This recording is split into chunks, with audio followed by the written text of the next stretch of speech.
பேய் பிசாசு இதுகளெல்லாம் ஒன்றும் இல்லை உண்மையில். அப்படின்னாலும் நம்மளோட மனக்கவலை, மன பயம், எல்லாம் மீறின ஒரு பதட்டம், ஒரு ஆர்ப்பாட்டமான கூச்சல், ஒரு வேதனையான ஒரு குடும்பத்தில் நிலைமைகள் இருக்கும் இல்லையா? இந்த மாதிரி நிலைமைகள், அதாவது குடும்பத்தில் இருக்கக்கூடிய அந்த இவில், அதாவது எதிர்மறை தன்மைகள்லாம் நீங்கி போகிறதுக்கு சுப்பிரமணிய முருகப்பனுடைய ஒரு ஸ்துதி இருக்குது. அதை நான் இதில் தரப்போகிறேன். अपस्मार कुष्ठक्षय सप्रमेह ज्वरोन्माद गुल्मातिरोगमहान्तः पिशाचाश्च सर्वे भवत्पत्रभूतिं विलोक्य क्षणतारकारे द्रवन्ते.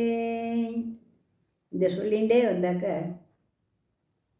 எந்த வீடுகள்லையாவது ஒரு சித்த பிரம்மை அப்படின்னு சொல்கிறது, அது என்னென்ன இல்லாதது இருக்கா மாதிரியான நினச்சி பயப்படுவாவா, அந்த மாதிரி இருக்கிறது.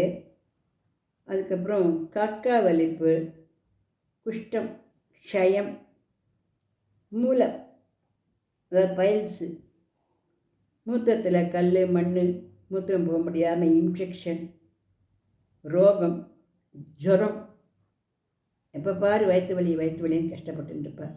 அந்த வயிற்று வலி, அந்த மாதிரி இருக்கிற பெரிய ரோகங்கள், பெரிய வயிற்று வலிகள், எல்லா வியாதிகளும் ஓடி போயிடும்.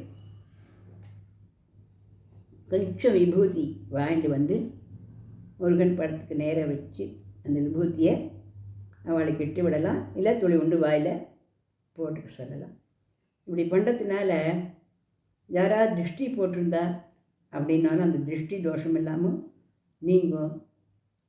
பேய் வந்தது, பிசாசு வந்தது, பயமாக இருக்குது அப்படின்ற அந்த பதட்டங்கள், நோய்கள், நொடிகள், இது எல்லாமே நீங்கி சௌக்கியமாக நம்ம வாழ முடியும்.